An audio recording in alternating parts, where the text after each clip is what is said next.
Let us talk about why your funnels don't work to attract clients. So oftentimes what happens is most accountants or bookkeepers, they can get clients if it's in person, right? Because sometimes we can just go to a BNI meeting and then we'll maybe get lucky and someone will refer someone to us and they will, sign up and they'll be like either a one-time, client, or maybe they'll want to do like one small thing. But if you really want to be able to start growing your accounting firm or your bookkeeping practice consistently and predictably, oftentimes we have to develop some kind of sales funnel or sales process. Now, the reason why most can't get it to work is because of a few things called holes. Okay? So, where are you actually losing the attention? Is it once someone sees you, do they respect you enough to take the next step, or do they just see you and then they bounce? They basically leave without ever taking the action. Or do they see you, they jump to the next part, which is basically about viewing your website or your other marketing literature and your information. Now, oftentimes what happens is we do not structure our literature and our website in a way that actually holds attention and conveys specifically how we can help them, they're going to bounce. One mistake that most people make is they make their website too technical. So it is important to talk about your services and exactly, but you need to start talking about the benefits instead of just the features of what you do. Most people will say, we offer virtual CFO services and A, B, C, D, E, F, G. One little tweak that you can make is an E, A, B, C, D, E, F, G is also talk about how that benefits the company.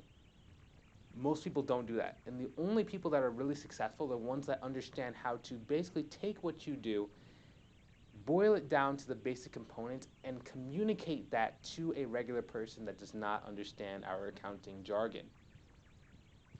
It's very interesting. When most people start out, they think they have to sound very, very, formal, very direct, very. But the ones that are successful end up, kind of coming down. They make it very simple so people can understand it.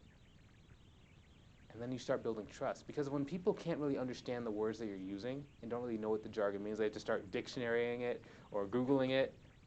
They stop trying to trust you because they start saying, "It's just an accountant. I don't know if they really get it." But when you start using their language and you start communicating to them with, basically English, for lack of better terms, to the regular person, they start saying, "This person's just like me. I understand everything this person's saying. This is the first accountant, the first bookkeeper that's actually made sense. Maybe they know what they're doing." They start listening a little bit further. So now the next thing, after they've gone through your literature or your website, and you actually speak their language, now they're going to start learning more. Oftentimes, for me, I love to do pre-educational either presentations or they're called webinars in some circles. Now, inside of that, I want to show them exactly how we can help them, and really gauge who is the most interested in our offer. Because some people are just saying, I'm in a preliminary search for an accountant or bookkeeper. I'm not really ready to make a decision. So by the end of the presentation, we want to make sure that only the people who are really interested and ready to move now make it to the end. And at the end of that, we just say, hey, if you'd like, let's just talk about a consultation, come see exactly how we can help you. And if it makes sense, then we'll just offer our services to you. And the only people who are interested now are the people who want to move forward right now.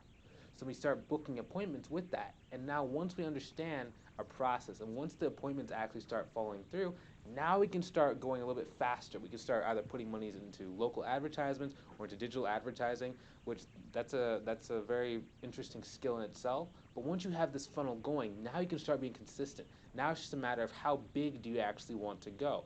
How many clients do you want to take on? Do you want to take on a bunch of small ones, at the $150 to $500 range, or do you want to start going after clients who are going to pay you $2,000, $5,000, $10,000 per month? That's when you really have that choice. But until you actually get your funnel fixed, it's very hard. Now, if you're an accountant or a bookkeeper and you've been struggling to attract clients, consistent clients. I don't just mean clients that you get, once or twice every couple of months, and it kind of pays the bills a little bit, but not really. If you really want to consistently grow your accounting or your bookkeeping practice, I recommend you come and join us inside of our free community. Inside, it allows me to give you step-by-step instruction exactly on how to start growing your clientele. Now, if you've been struggling, it's probably one of the best locations and best uses of your time right now because, I mean, as we're seeing with COVID, at any time, if we do not have a flow of virtual clients and understand exactly how to get new clients when things go right or when things go wrong, it can really impact our freedom and impact our standard of living. Now, if you want to be shown exactly what to do and understand exactly what I've done in my accounting firm, which I've co-founded, then I recommend you come and join us inside this community. I'm going to put some links either above or below the video so you can check it out and learn a little bit more. Have a great day. We will talk to you soon. We will see you in the next video. Take it easy.